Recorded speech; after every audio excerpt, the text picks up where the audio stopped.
So somebody shared this video with me the other day. That you must take. You gotta have that mindset that quitting is not an option.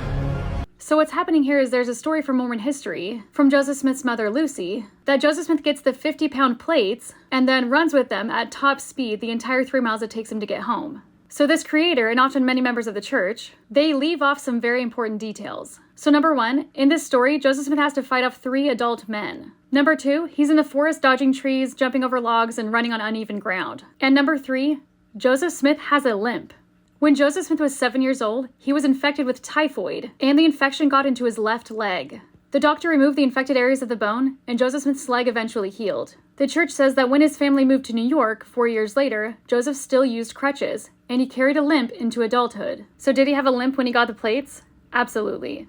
Lyman Wight gave a testimony on July 1st of 1843, where he stated that Joseph Smith was exempt from military duty, because some of the bone in his leg had been removed. And on another occasion, Joseph Smith reportedly saw Joseph Knight Sr. struggling down a street in Nauvoo and offered him his own cane. And that cane stayed in the Knight family until it was eventually presented to the church. And while we don't know when exactly Joseph Smith gave his cane to Joseph Knight, we do know that Joseph Knight Sr. moved to Nauvoo in 1840. So giving Joseph Smith 50 pounds and 3 miles to run is one thing. But throwing in logs and trees and uneven ground, and 3 grown men who are beating him with the butt of their guns, and giving Joseph Smith a limp on top of that, makes the entire story rather unbelievable.